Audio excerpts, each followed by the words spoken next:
Alright, so Gilgamesh just came out on the NA version, or I guess he's going on Raid Up again, and with that, I decided that instead of just doing one versus video for Gilgamesh, like maybe Gilgamesh versus Tesla, or Gilgamesh versus Ishtar, I would just have, I'd bring the entire round table of Buster AoE archers, and have a discussion on how he kind of compares with each and every one of them. So that's what it's going to be in this video. We're going to be doing Gilgamesh versus the other Buster AoE archers. If you enjoy FGO content, I upload these videos every single day. What are you doing? Give the video a like and subscribe. Help the homie out. And if you really like what I do, you can click that join button to become a channel member. But with that being said, let's just go ahead and start talking about this. Now, looking at Gilgamesh's kit, I mean, compared to these guys, you might say that he's a little basic, right?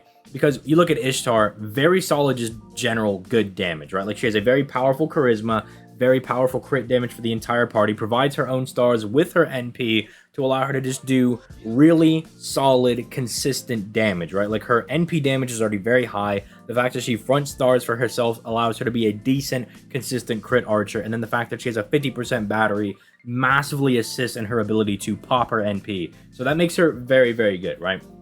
Then you have Napoleon, who does more damage than Gilgamesh on his initial first turn, right? Because of his double charisma for himself, and for the fact that he gives himself an NP damage buff for one turn as well.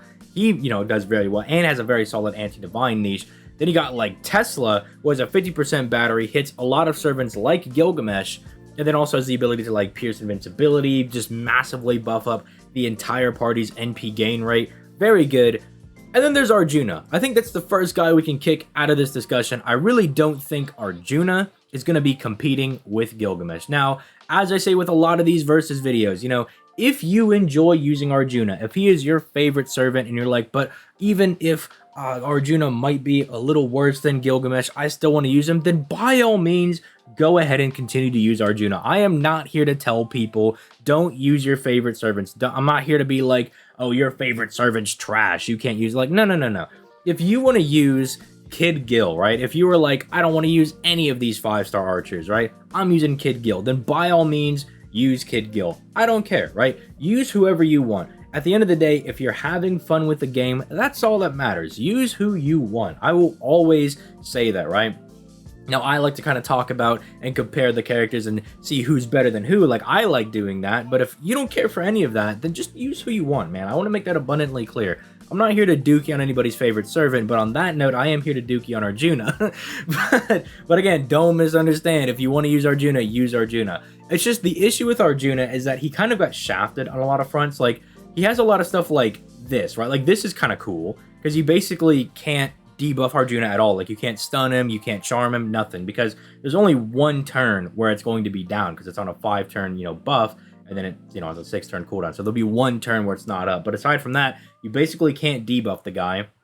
This is really cool because then in comparison with all the other Buster AoE archers, sure, he has the lowest initial burst of NP, but total, he has 75% because you tally that 50% that comes over 5 turns plus the initial 25%. He has a 75%, total NP gain, I suppose you could say. The problem is that it's really slow, and by the time you get to this, like, 5th turn, you're like, yes, I've gotten the 75%. The other archers over here have probably killed whoever they're fighting, right? So it's a little unfortunate. It's nice. It's technically a W that he can have over them, but, it usually doesn't end up mattering. And then this is probably the massive, just most biggest shaft for Arjuna. Now, you might be saying, what? I thought this was good because it gives him a lot of damage. And yes, you are true. You're not true, but you are right.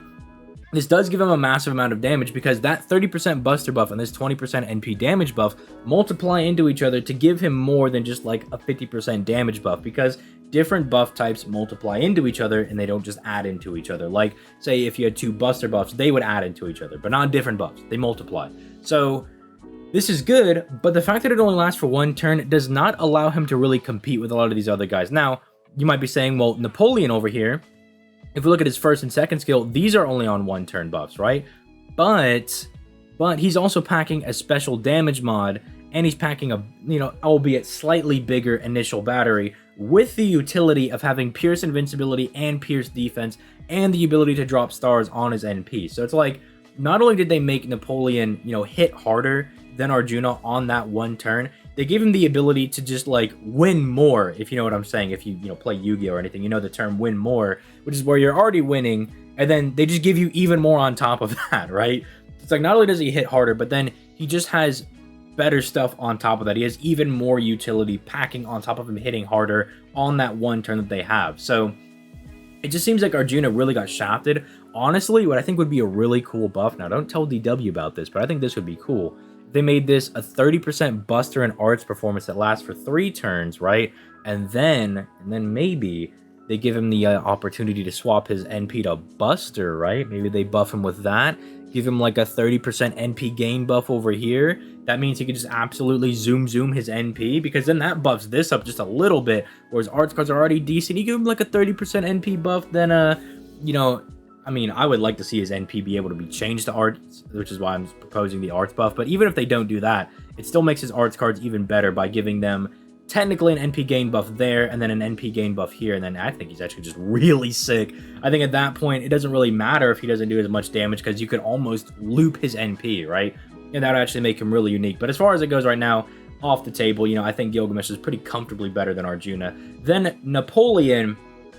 Napoleon does do better on his initial turn, because, I mean, dude, he's giving himself a double charisma plus the NP damage buff, dude. Like, on that first initial turn, he is just wiping Gilgamesh, right? But then after that first initial turn, Gilgamesh does take a pretty comfortable lead. So if you just need to blow up one person, right, like you just need to fire the NP once, I guess you could bring Napoleon, because they both technically have the same battery. Napoleon's packing Pierce Invincibility, Pierce Defense. Going to be very good for that. There's going to be almost nothing that he can't handle on that first turn, you know, outside of like the inevitable Castoria battle that we'll have, because we haven't fought her yet. Spoilers, we haven't fought Castoria yet, but when we do, that's not going to be a fun day for most masses in Chaldea. But aside from that, maybe just high levels of damage cut or just special resistances. Aside from all of that, Napoleon will just be able to get through somebody with a very strong opening first turn. So if that's what you're looking for, then Napoleon's going to win. But if you need consistency, I mean, your boy Gilgamesh is, you know, packing the 3-turn charisma plus the NP damage buff on the NP every single time. So it does just kind of wear out to him just being a bit more consistent for damage. But if you needed one big burst turn, then you bring Napoleon. That's kind of how that edges out. Then there's Tesla. So I've talked about him a little bit at the beginning, but Tesla's kind of insane. You know, I did a video on him. He's very, very good. People do be sleeping on Tesla. It's not just the 50% battery. It's the 50% battery is what already got people's attention, right? Because they're like, oh, 50% battery servant, that's really good. Then it's everything else. Like, people don't realize how good this is, because this stacked on top of his already high NP gain makes him insane, right? God forbid you get an Arts crit while this is up. You know, you just refund your entire NP. But then this is also insane, because then even if you're just bringing him with like double Merlin or double Tomamovich, right? You're just trying to support him with double Buster supports, right? This is still very good for them, because the faster they can get their NP, especially with someone like Merlin, the more stars you get, the more NP you get, right? Which are both things that Tesla wants, right? He wants both of those things. So the more you can, you know, buff up your party's NP gain, the more that they can give you buffs in return, meaning the more you can fire NP and do big crits and do more damage and kill whoever you're fighting, right? It also works very well because one of the things that I like to do is I like to bring a friend Tesla, bring my Gilgamesh and my Merlin, and then Gilgamesh, as you can see, already has a 50% NP gain buff. Tesla slaps on another 30% onto him. Now Gilgamesh is going zoom with those 5-hit Arts cards right there. He's going zoom with the NP gain. So it also works very well if you want to bring a more offensive party, right? Where you have double offensive units and then one support type servant. It does really work out a lot for that. So yeah, Tesla is very, very good. It's just the thing that kind of gets me when we're talking about Tesla versus Gilgamesh is that he has all that and he has this really solid anti-servant niche, but it's just worse than Gilgamesh's, right? Because he has a very specific amount of servants he can hit, which, albeit, I don't want to demean that this is a lot of people. Earth and Sky is a lot of servants. It's a very hefty amount. But this is literally everyone but 20 servants in the game or something like that. There are very few servants that are immune to Gilgamesh's special damage mod. And probably should have brought this up when we were talking about Napoleon as well. But because of these app-end skills right here, it actually does allow for Napoleon and Gilgamesh to have a fake 50% battery at least for one turn, right? because this gives them a starting 20% NP gauge, plus this, it actually does allow them to have that 50% NP gauge. Now, technically, yeah, that means Tesla and Ishtar can have a 70%, but it's much more substantial when a servant can get up to 50% than when they have, 70%, right? It kind of, at that point with the 70% and the 50%, they're almost comparable. The next leap would be having like a 100% or higher battery, right? It's like 50 to 90%, like those are kind of all in the same boat at that point, right? Because the whole point of a 50% battery is that you can link up with a 50% CE, right? That's kind of the whole point. So at that point, it almost brings Gilgamesh and Napoleon a bit closer to the other two. Although, again, Napoleon having the one turn pump dump type strategy, right, where he just comes in there and blasts somebody for a turn and then kind of needs to get his skills back, I think is worse than Gilgamesh's consistency and worse than Tesla's consistency, especially because Tesla actually hits more people than Napoleon does more consistently, because, it's still a hefty amount of servants as opposed to just divine servants. Don't get me wrong, I believe there's like over 100 things in the game tagged with divinity, including like enemy mobs and all the servants that have divinity. So Napoleon still has a good damage mod. It's just, again, Tesla and Gilgamesh I think are more consistent. And then I think when it comes to these two fighting each other, I mean, at that point, again, it does get really dicey, because it's really hard for me to argue that Tesla does not have better support for the party with this, which is absolutely cracked, right? It's really hard for me to argue that he doesn't have really good support with that, and the fact that he can stun the entire enemy party. It is only 40%, but it's a pretty decent chance. Like, every time you use Tesla, like, you usually get like a stun or two when you're using him, right? Like, it usually does happen, and it is very nice when it does occur. The only thing that maybe is an L for him is this. I mean, if you lose out on that, you do suffer greatly in his damage, right? Because that's a 30% NP damage buff multiplying into his 20% attack. In fact, that's literally what Gilgamesh has, right? If you look at his NP, it's a 30% NP damage buff multiplying into this 21% attack buff right here. So if he loses that, dude, I mean, look, he's right here. Dude, he plummets in damage. Like, he loses so much damage if you happen to not get that. I mean, it's a 4 out of 5 chance, right? You're 4 out of 5 times you're going to land that buff, but that 1 in 5 times where you don't get that NP damage buff, it's not looking good for Tesla. So again, if you want like quote unquote consistency, right, where basically every single time they're going to be doing the exact same thing, you go to Gilgamesh, because the NP damage buff is guaranteed on his NP and the charisma lasts for 3 turns. But if you're landing that NP damage buff, I mean, it's really hard for me to argue that Tesla is not just going to be better for the entire party. So that really does come down to personal preference, right? Do you want the support and utility that Tesla's going to bring over here with his ability to keep himself alive with his guts, the ability to potentially stun the entire enemy party, the massive NP gain that he brings, the bigger initial battery? Because do keep in mind, while I do like to gas this up, you do have to, level up. You either have to pull additional copies of Gilgamesh, or you have to get him to like bond, I believe it's 10 to Appen skill 1 to 10, I believe it is. So you have to get him to bond 10, which for me, not an issue, already done. But if you're a newer player and you just pulled Gilgamesh, I mean, that might be a little tall order to to ask of somebody. And then you got to level up an additional skill, which I already know a lot of people are in QP hell. So leveling up another skill is just, they're like, it's asking too much, man, I can't do it. But I understand. But then we have the final one. Then we have Ishtar. Now, yeah, I mean, as much as I love Gilgamesh, and as much as it pains me to say this, because literally Ishtar is the antithesis of Gilgamesh, right? Like, she's literally his greatest enemy. But I do have to kind of give it to her, right? Because Ishtar is just way too consistent, right? Like, that's kind of the thing I've been harping on with Gilgamesh, is that he has very good, solid consistency, right? Because you have Napoleon, he can hit harder for 1 turn, right? But then after that, Gilgamesh is king. Then you have Tesla, right? Who doesn't hit as hard, but brings more utility. But if you don't need that utility in a fight and you whiff the NP damage buff, then again, Gilgamesh is still better. Plus, Gilgamesh has this better special damage mod, because he's hitting like every single servant in the game, right? But when it comes to Ishtar, dude, it's just like, her consistency is like Gilgamesh, just but better, right? Because you're getting a 50% NP as opposed to 30%. She has basically the same charisma minus 1% attack to give the entire party 20% crit damage, which is going to lend to them doing more overall damage, because now their face cards are going to hit harder because they have crits. she has this crazy skill, right? Which, as long as you know basic timing, because I know when she first came out, people were like, I can't time this skill, it's too hard, I can't do it.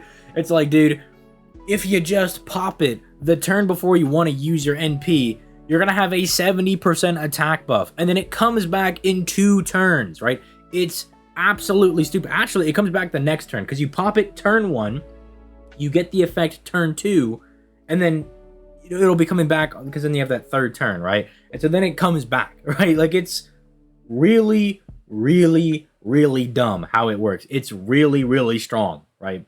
And again, that's very consistent. You can basically just be like, okay, so every basically 3 turns, I'm gonna have this massive attack buff. It's stupidly good. Then I don't know why they were just like, they felt the need to slap this on there, because they were like, yeah, she's already like very consistent when it comes to her damage. You know, you can get into a nice groove with her. You know, the only thing that's not consistent is this, but same thing as Tesla. It's an 80% chance to get, you know, either one of these. Are 2 separate procs, by the way. It's not like you whiff one and you lose the other. You can get this and not get this, or get this one and not get this one, or get both or get neither, right? They're individual procs. But then they were like, let's just give her 20 crit stars. So, you know, Ishtar can have some of the highest damaging brave chains in the entire game. Like, by herself, she has some of the highest damaging brave chains, because she provides her own stars. She gives herself the buster buff for that turn. So now she has the buster buff, the attack buff, the massive attack buff, mind you, and then the stars for herself to do crits on like the following turn, which is stupid crazy good. And did I mention she has a 50% battery just at base for free? No need to do any nonsense app end skill, anything, just straight from the rip. You know, you pull out your Ishtar from the box, and as long as you get the second skill, right, which, I mean, level up your Ishtar, right, and you'll get the second skill, right, just by ascending her normally, you'll get the 50% battery. And then the fact that she has this in the back as well is crazy good, because again, you're bypassing, you know, basically the most basic levels of survivability that any servant has, right? You know, invincibility and dodges, right? She gets through all that. And then this is the only thing, because this seems to never pop whenever you need it. You're like, okay, I need my survivability. I'm pressing the battery, and you're like, all right, I got the NP. You know, I got my Pierce invincibility, but no invincibility, and now I die. But guess what? She's a buster servant, so she pairs with Merlin. So even if she whiffs that, you know, she has Merlin to give her the AoE nope skill. So, you know, I guess you could say the same thing about Gilgamesh. You know, you could be like, oh, you pair him with Merlin, and he has some level of survivability. But at least she has a 4 out of 5 chance to get an extra invincibility for a turn. And they didn't even shaft it, right? They didn't even be like, oh, it's an 80% chance to get 1 hit of invincibility. It just lasts the whole turn straight up. So, yeah, when it comes to the most consistent of the bunch, I have to give it to Ishtar. Like, if my hands were tied and you were like, okay, Ishtar, Gilgamesh, Arjuna, Tesla, and Napoleon are all on rate up, I'd be like, you summon for Ishtar first, right? Because no matter where you're going, you'll always get the same results. It doesn't matter what servant, what, you know, attributes, what different tags they have, doesn't matter. Ishtar's always going to be generally the most consistent, and her consistency is very good. High attack, decent crits, good battery, Pierce invincibility, provides her own stars, buffed NP, all the, you know, the whole 9 yards. Everything is good. You know, then I'd probably say summon for Gilgamesh, because I'm like, after Ishtar, he's the second most consistent, right, with just the decent attack buff, the NP damage buff, on top of his buffed NP, a very, very, probably one of the actually best damage mods in the entire game against, you know, basically every servant. High NP gain with his NP battery, like his 30% battery with decent star weight, allows him to be semi-consistent as well. And just a little less consistent than Ishtar, because you do have to be fighting specific servants. But aside from that one, you know, inconsistency there, he is consistent, right? Then you get to Tesla, right, where it's like basically Gilgamesh with a 50% battery, but then you get access. You basically trade being able to hit most all servants for the 50% battery, the buffed NP gain, and then the potential, or not the potential, but just the survivability with the guts. And then you have Napoleon kind of in that same bracket, where it's like, do you need somebody to do massive damage for 1 turn, or do you need someone to be able to like be in the fight for 3 different turns, right? It kind of just is that toss-up, like, because Napoleon does really good for that 1 turn, especially fighting a divine enemy. And then there's Arjuna. I would just tell everybody to never summon on that banner. But let me know what you guys think in the comments down below. You know, I know I did a video on this about 9 months ago when Ishtar came out on NA, just a bit ago, and I was just wanted to kind of refresh the thoughts and, you know, rehash and be like, yeah, this is still kind of how I feel about this. I still think Well, actually, no. I think I was saying I think Gilgamesh was better than Ishtar 9 months ago. So I think my views have maybe changed. I value a bit more consistency now. Had a little bit of a character arc, right? You know, we had some character development off screen. Now we value consistency, all that good stuff. But if you enjoyed the video, please leave a like, subscribe, all that good stuff. Also, drop the comments. Again, I would love to hear what you guys think about this. Maybe there is someone that's going to be like, yeah, actually, Emiya would be really good in this discussion as well, but we do not have the time for that, bro. We don't have the time for all that. But yeah, we're gonna relegate it to the 5-star AoE Buster Archers, okay? So I don't want to see anybody being like, why even have this debate when Arjuna Altar exists? Because, man, Arjuna Altar came out on Raid Up once, and I think, what, the next time he comes out on... No, he didn't even go out on Raid Up for the Vitra event. Like, he didn't even come back on... no, did he? I don't even remember. I'll have to go double check on that. Don't take that for my word. I think Arjuna Altar either has ever only gone on Raid Up once or twice, right? And like the how long has he been out? Like 4 years or something? Anyway, very crazy. Hard to get, Servant. Very hard to get outside of like getting real lucky in a lucky bag, right? That's the point I'm trying to make. So we're sticking to Buster AoE Archers. With that being said, I'm going to go ahead and get out of here. You guys have yourselves a nice day. Peace. Late, guys.